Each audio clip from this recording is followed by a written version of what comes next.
শ্যামপুর গ্রামের একদম শেষ মাথায় একটা প্রাচীন বটগাছ। গ্রামের বুড়ো বুড়িরা বলতো ওই গাছে রাত হলেই পেতনি জেগে ওঠে, চুল খোলা, লাল শাড়ি উল্টে ঝুলে থাকে। যে দেখেছে সে আর ফিরে আসেনি। কিন্তু আজকাল কেউ আর ওদিকে যায় না, সবাই মোবাইলে ব্যস্ত। সেদিন রাত 10টা, গ্রামের যুবক রাজু বটগাছের তলায় বসে আছে, হাতে মোবাইল, ফেসবুকে রিল দেখছে আর হাসছে। আরে বাবা, এই রিলটা তো একদম ফাটাফাটি। চারদিকে নিস্তব্ধ, শুধু ঝিঁঝির ডাক আর মোবাইলের আলো। হঠাৎ গাছের উপর থেকে একটা ভয়ঙ্কর কিন্তু কৌতূহলী গলা ভেসে এলো। এই ছেলে, ওটা কি করছিস রে? ওই চকচকে জিনিসটা ফেসবুক নাকি? রাজু চমকে উঠে মোবাইল ফেলে দিল। উপরে তাকিয়ে দেখি গাছের ডালে উল্টে ঝুলছে একটা মেয়ে, চুল কোমর পর্যন্ত, চোখ দুটো জল জল করছে, দাঁত বের করে হাসছি। পেতনি, সত্যিকারের পেতনি। রাজু গলা শুকিয়ে গেল।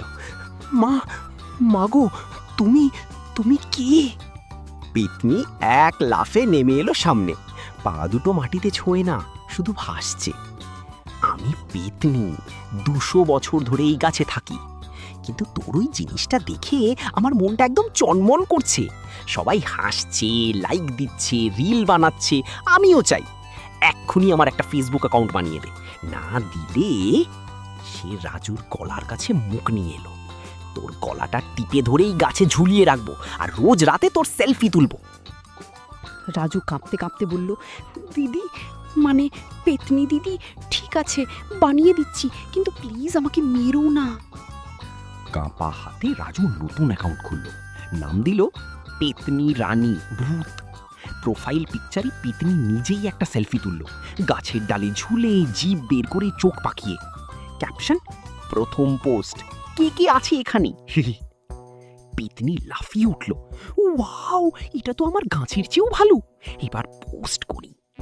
শুরু হয়ে গেল হাস্যকর হররের খেলা। প্রথম পোস্ট, আজ রাতে গাছের ডালে চাঁদ দেখছি, কেউ আসবে গল্প করতে? আমার চুলে আটকে গেলে কিন্তু ছাড়বো না। পেপনি লাইফ হন্টেড ব্যানিয়ান। 10 মিনিটের মধ্যে 50টা লাইক। কেউ কমেন্ট করলো, দিদি এটা রিয়েল নাকি? পেতনি রাজুকে ধমক দিল, এই, তোর সব বন্ধুকে ট্যাগ কর আর আমার প্রত্যেকটা পোস্ট লাইক কর, না করলে। রাজু বাধ্য হয়ে লাইক দিতে লাগলো। তারপর পেতনি লাইভ গেল, ক্যামেরায় নিজেকে দেখিয়ে বলল, হ্যালো বন্ধুরা, আমি পেতনি রানী, এই গাছটা আমার বাড়ি। যারা দেখছো, রাত 12টায় এখানে এসো, আমি তোমাদের সঙ্গে চা খাবো, রক্তের চা। লাইভ দেখে গ্রামের বুড়ো বুড়িরা মোবাইল ফেলে চিৎকার করে উঠল। কেউ কেউ বলল, ওরে বাবা, বটগাছে ভূত ফেসবুক করছে। পরের দিন পেতনি আরো উত্তেজিত, রাজু রিলস বানাতে হবে।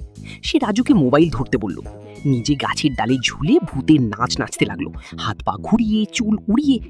রিলস আপলোড হলো, ক্যাপশন, পেতনির স্পেশাল ডান্স, কে কে শিখবে? ভিউ 1 লাখ ছাড়িয়ে গেল। কিন্তু কমেন্টে একজন লিখল, দিদি আপনার নখগুলো কাটুন, ভয় লাগছে। পেতনি রেগে গিয়ে রিপ্লাই করলো, হেই, আমার নখ কাটলে তোর গলা কাটবো। একদিন সে মার্কেট প্লেসে পোস্ট দিল, বিক্রি হচ্ছে একটা পুরনো শাড়ি, লাল, রক্তের দাগ আছে, দাম একটা জীবিত মানুষের আত্মা, ডেলিভারি গাছের নিচে। রাজু দেখে হেসে ফেলল, দিদি এটা তো ফেসবুক ব্যান করে দেবে। পেতনি উত্তেজিত হয়ে বলে ওঠে, ব্যান করবে? আমি তো বিখ্যাত লুল্লু ভূতকেও ফ্রেন্ড রিকোয়েস্ট পাঠিয়েছি, দেখ দেখ, উনি অ্যাকসেপ্টও করেছেন। রাজথ একটু ভেবে বোকার মতো মাথা চুলকে বলে, দাঁড়াও দাঁড়াও দিদিমণি, কোন লুল্লু ভূত? ওই ত্রৈলোক্যনাথ মুখোপাধ্যায়ের বইয়ের সেই ওল্ড স্কুল ডানাওয়ালা লুল্লু, নাকি ওই ইউটিউবের সফটুনস চ্যানেলের সেই নীল রঙের ফেমাস লুল্লু? পেতনি চোখ পাকিয়ে রাজুর মাথায় একটা টোকা মেরে বলে, তোর অত খোঁজে কি কাজ রে ছোড়া?